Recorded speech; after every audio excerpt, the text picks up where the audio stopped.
My father, Navy Commander Donald Richard Hubbs, was commanding officer of VS-23, the world-famous Black Hats, stationed aboard the USS Yorktown in the Gulf of Tonkin during the Vietnam War. It was his second tour of duty in Vietnam. On March 17, 1968, my father was piloting an S-2E tracker reconnaissance aircraft on a mission off the coast of North Vietnam. The airplane disappeared off the radar, and my father and his crew became missing in action. Growing up, I did not know anyone else who had lost their father in the Vietnam War, much less anyone else whose father was missing in action. The war was unpopular, and many people did not treat those who served or their families with kindness or respect. In addition to coping with the loss and grief, growing up having lost my father in Vietnam left me feeling different from everyone else and isolated. But then, in the early 1990s, I read a Parade magazine article about a group called Sons and Daughters in Touch.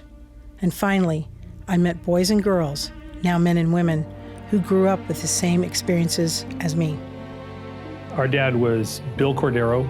He's listed on the memorial as William E. Cordero. He was an Air Force navigator and was lost on June 22nd, 1965. My dad was Sergeant Harold B. Reed.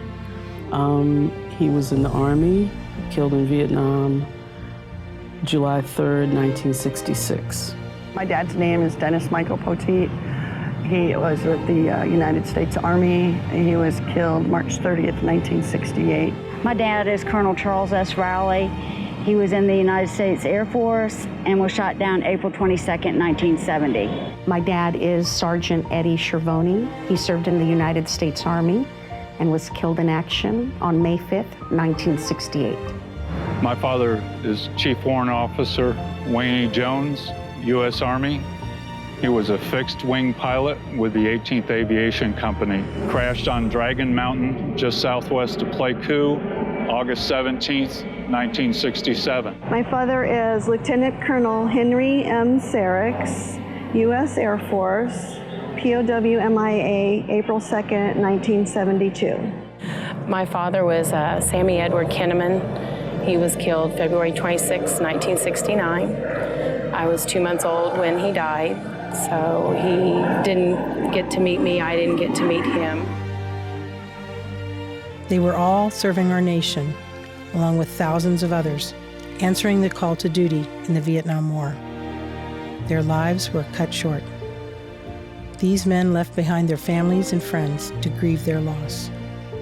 They also left behind their children, boys and girls who grew up without their dads, who grew up to become men and women still searching for answers about a war which divided our nation, a war which drastically changed their lives forever.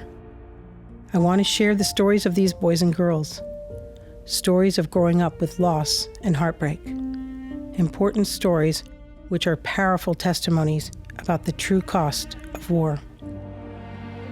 To honor our dads, we come together to the Vietnam Veterans Memorial on a special day. The Father's Day Rose Ceremony is a reverent occasion.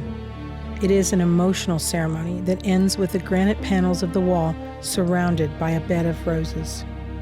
Red roses for those killed in action, yellow roses for those still missing and unaccounted for in Vietnam, and white roses are also left to honor those veterans who returned from Vietnam but who later died from war-related injuries or illnesses.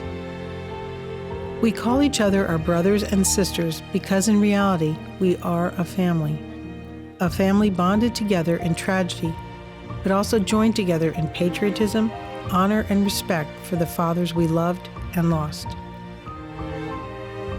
We're very proud of our dads, and it's very important to all of us and to our nation that they are never forgotten, that their sacrifices are remembered and honored. These men are our heroes.